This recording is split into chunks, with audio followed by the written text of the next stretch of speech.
porque esos temas enriquecen nuestro conocimiento del mundo, información que uno encuentra generalmente en periódicos y revistas y que uno inconscientemente va almacenando.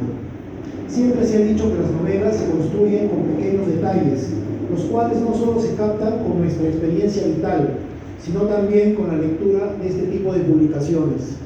De tal manera que cuando escribí En octubre no hay milagros, no solo lo hice a partir de información literaria, sino también política e ideológica. El problema de la vivienda, por ejemplo, lo estudié en algunos libros que examinaban lo referente al problema de la propiedad en una sociedad capitalista. Luego, un libro que me ayudó mucho fue uno escrito por un sociólogo argentino y que me impresionó porque recreaba la historia de la ciudad de Buenos Aires, tomándola como un ser vivo. ¿Cómo aparecen los barrios? ¿Por qué hay un barrio obrero en cierto lugar y hay al lado un barrio rico, etcétera? Por otro lado, yo era un provinciano que vivía sorprendido de Lima como ciudad, como un gran conglomerado de barrios. Como es natural, comencé a tener amigos limeños y estos me invitaban a sus barrios. Entonces me fui integrando a Lima a través de ellos. Empecé a frecuentar los billares, los cines, a tomar cerveza en las esquinas. Pero, y aquí viene lo importante, lo que me causó una gran sorpresa fue asistir por primera vez a la procesión del Señor de los Milagros. En Arequipa yo asistía a la procesión de Semana Santa, que era muy ordenada. Por un lado iban las mujeres de negro con sus mantillas y por otro lado los hombres portando cirios, y en el centro de la calle las andas con las cofradías y grupos de coro. Pero en Lima me encontré con otro tipo de procesión. Me habían hablado tanto de esta que cuando llegó el mes morado me fui con un compañero que vivía en uno de esos grandes callejones del centro de Lima, esos callejones de un solo caño que van de una calle a otra y donde las casas revientan de gente. Entonces llegué con mi amigo por la noche y en todas las casas del callejón se preparaba cadenetas y el resto de preparativos para la procesión. Mientras tanto se tomaba mucha cerveza, se hacía buena comida y se cantaban valses con guitarra y con cajón, es decir, una fiesta completa. Recuerdo que me quedé dormido en un sillón y me despertaron porque ya venía la procesión. Salí a ver la multitud y para mí fue impresionante. Con mi amigo y las personas que había conocido ahí nos metimos a la procesión. Estuvimos todo el día acompañando al Cristo morado y bebimos mucho. Estábamos borrachos, pero seguíamos dentro de la procesión. Luego de ello, me jalaban, me decían ya vámonos, pero yo seguía ahí. Esa experiencia se me quedó muy grabada y con el paso de los años me ayudó a escribir la novela. Estas son algunas de las explicaciones, pero yo, solamente para terminar esta parte, le hago una acotación más y le digo que me llama la atención el manejo, como dije hace un momento, de los personajes acaudalados como el del presidente Prado y su familia y su entorno.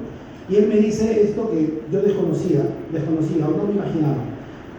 Yo al principio escribí solo la historia de la familia pobre, a la que conocí en realidad, o sea, esta familia de la que me ha hablado antes, ¿no? Sin embargo, le llevé la novela a Sebastián Salazar Borni y él me dijo que estaba muy bien, pero que le faltaba el contrapunto. Esta novela va a mejorar si tú le agregas la historia de una familia de otra clase social, me dijo.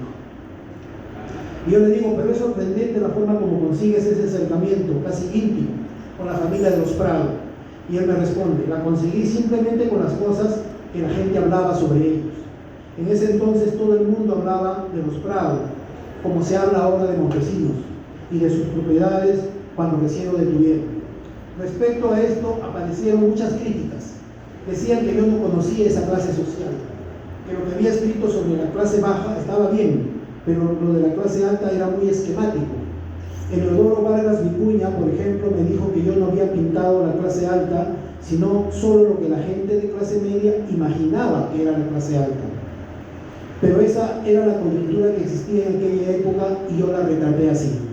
Ya con el tiempo comprendí que una novela no necesariamente debe ser testimonio de la realidad, que lo importante en una novela es que la historia y los personajes funcionen, y en mi libro funcionan.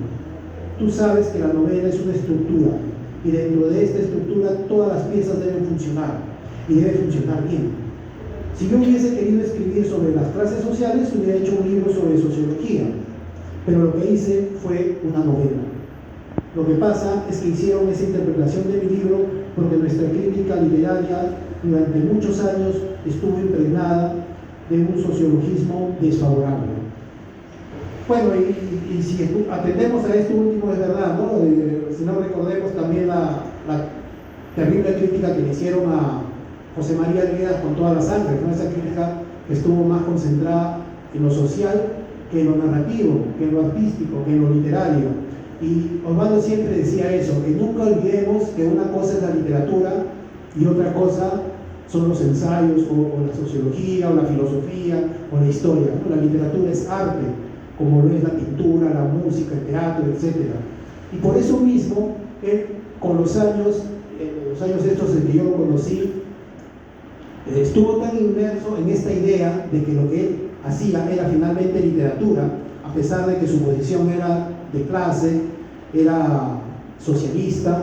A pesar de ello, él cada vez, de alguna forma, como lo ha dicho también casi Charo, se abstrajo o fue tan abstracto con algunos de sus temas que él ya no pensaba tanto en los géneros que estaba escribiendo. Él ya no pensaba tanto en escribir una novela o un cuento o un poema. Cuando tú le preguntabas, tío Osvaldo, ¿qué estás escribiendo ahora? Literatura, le decía. Sencillamente así. Él ya no se preocupaba de los géneros.